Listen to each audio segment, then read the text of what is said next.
दोस्तों, मध्य एशिया का खूबसूरत गुलाम इल्तुतमिश की मृत्यु के बाद उसकी बेटी रजिया अपने हुस्नो जाल के बदौलत सत्ता हथियाने में कामयाब हो गई थी।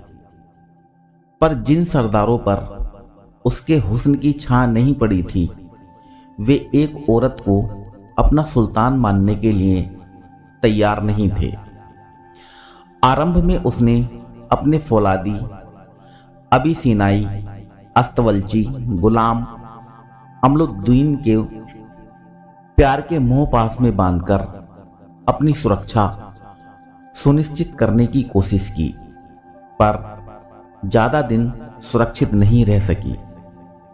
इसी बीच तवर हिंद का सरदार अल्तुनिया ने रजिया के विरुद्ध विद्रोह कर दिया।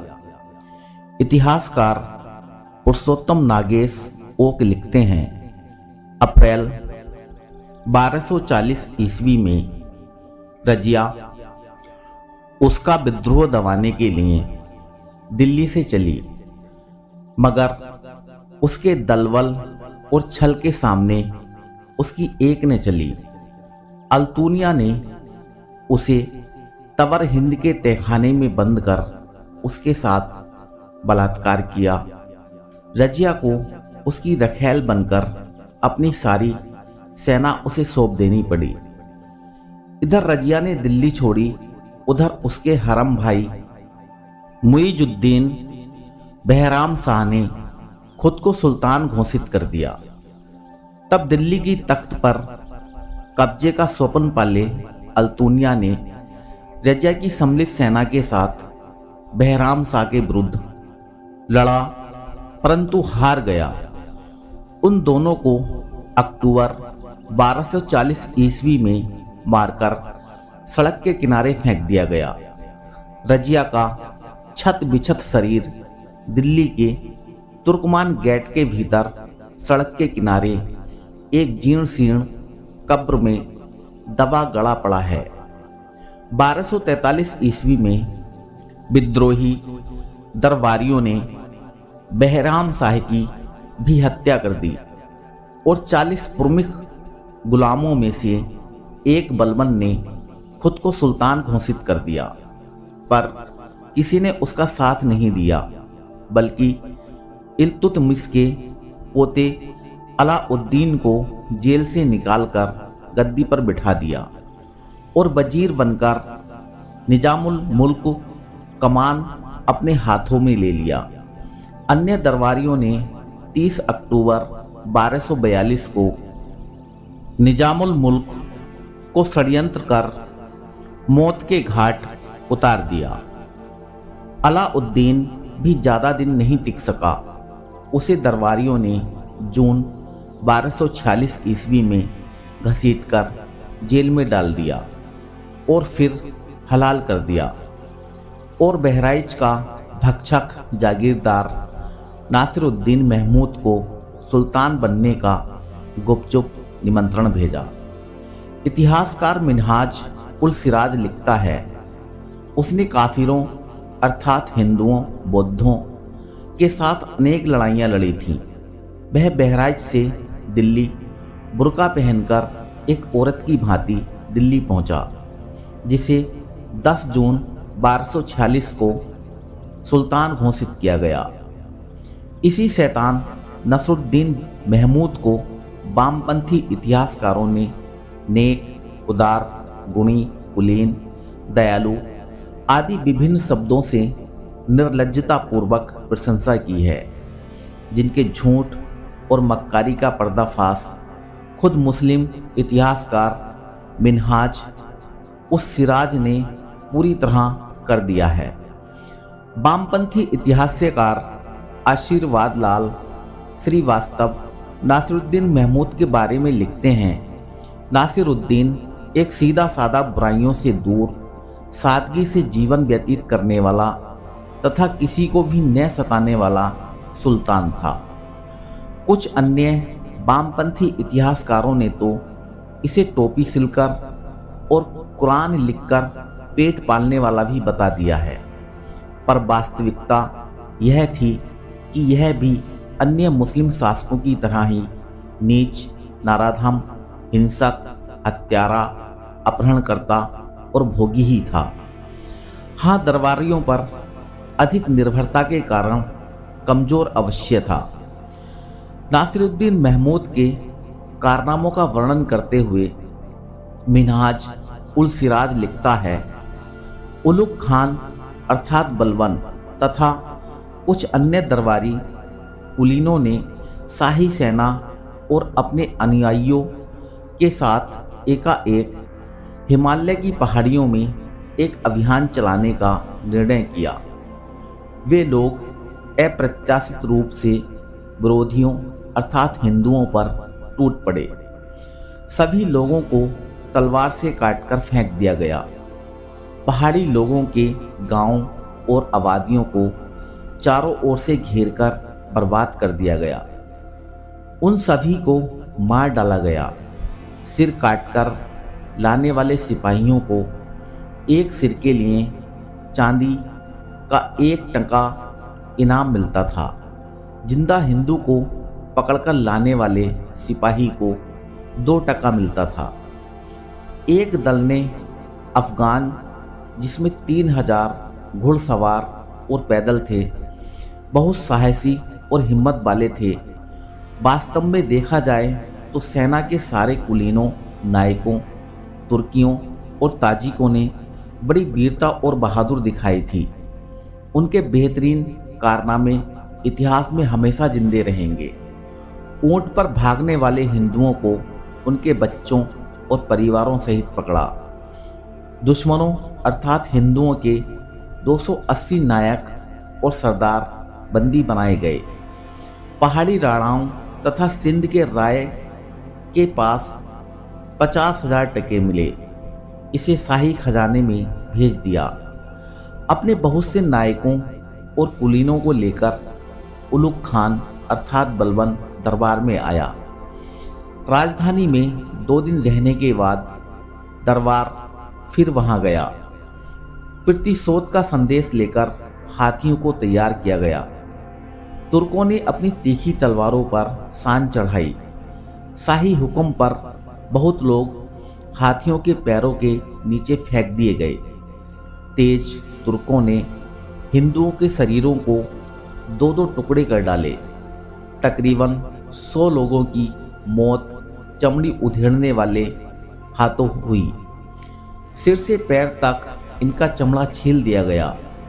फिर उसमें भूसा भर दिया गया। भूसों से भरी कुछ चमड़ियों को नगर के प्रत्येक दरवाजे पर टांग दिया गया। दिल्ली के दरबारों ने कभी ऐसे दंड की कल्पना भी नहीं की होगी। न किसी ने ऐसी आतंककारी कहानी भी सुनी होगी। शांत पहाड़ियों के इस निरुद्देश्य रक्तपात और पाशविक हत्याकांड तथा लूट और विध्वंस से उत्तेजित होकर हिंदुओं ने भी वैसा ही बदला लिया।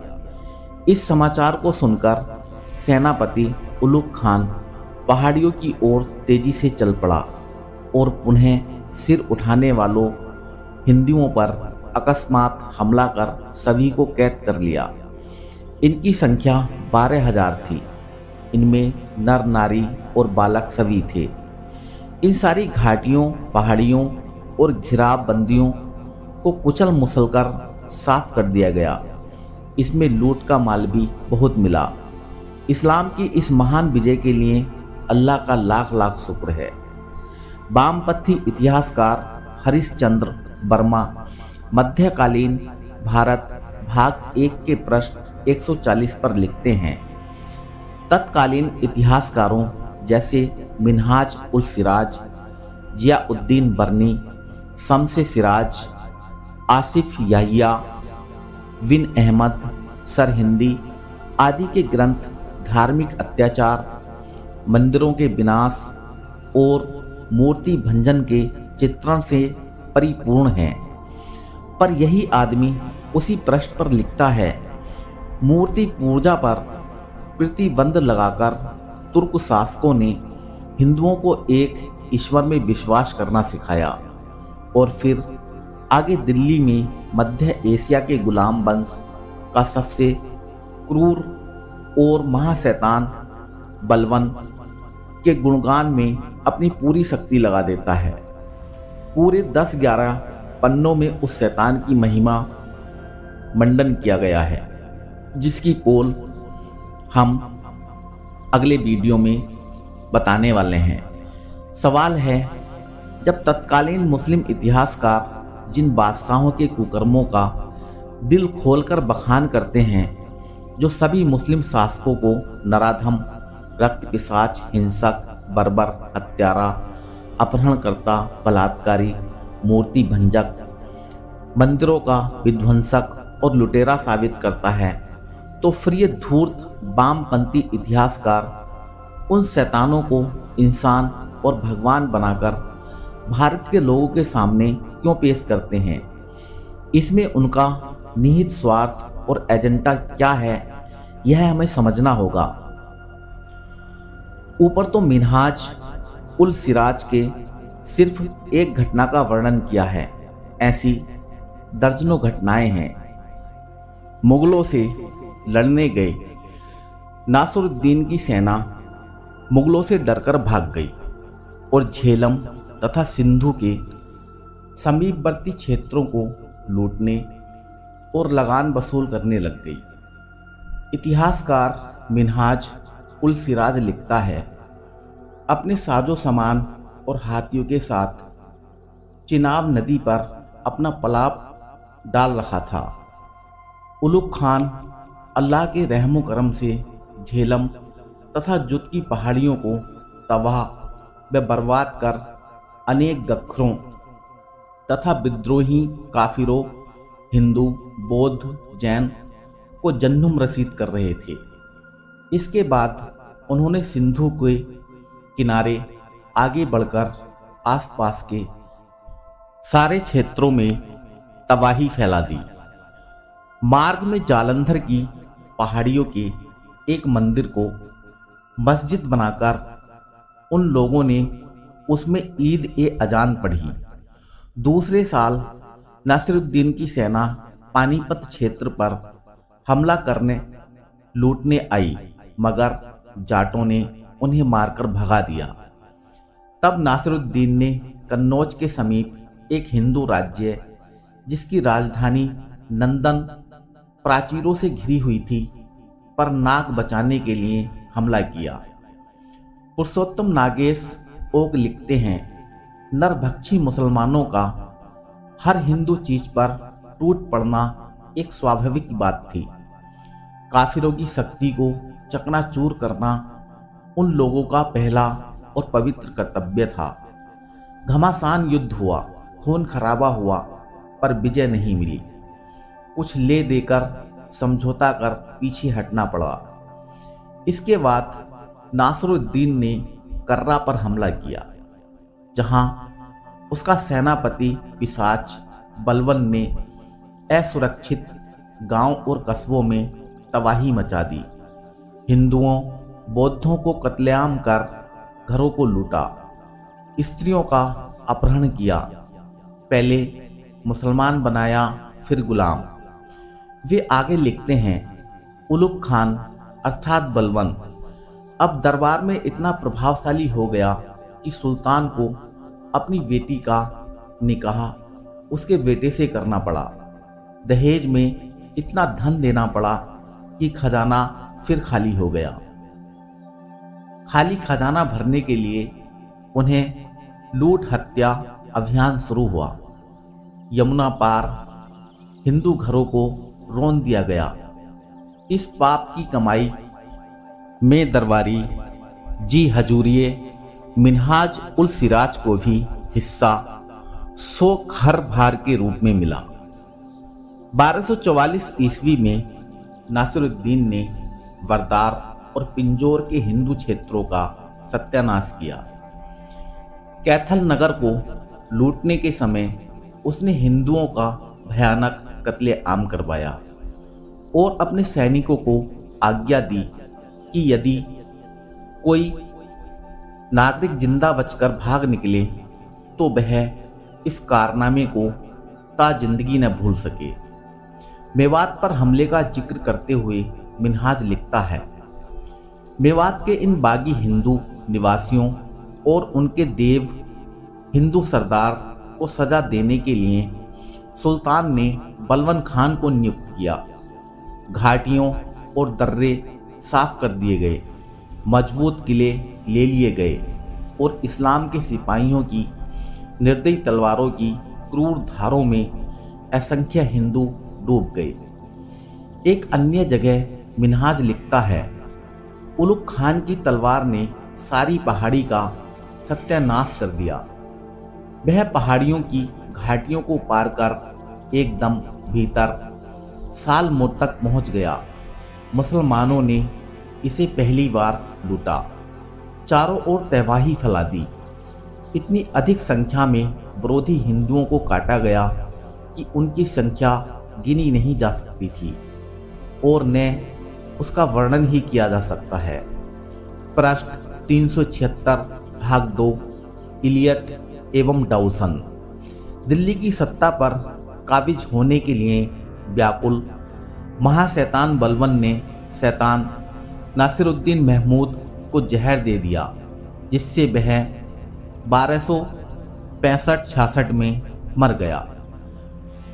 वीडियो का स्रोत भारत में मुस्लिम सुल्तान लेखक पुरुषोत्तम नागेश ओ। अन्य इलियट एवं डाउसन भाग 2 मध्यकालीन इतिहास भाग 1 संपादक हरिश्चंद्र वर्मा। तो दोस्तों, इसी प्रकार की और वीडियो को देखने के लिए आप हमारे चैनल को सब्सक्राइब कर सकते हैं, बेल आइकन प्रेस कर सकते हैं ताकि आपको तुरंत हमारे वीडियोज की सूचना मिल सके। तो मिलते हैं अगले वीडियो में, तब तक के लिए विदा, धन्यवाद।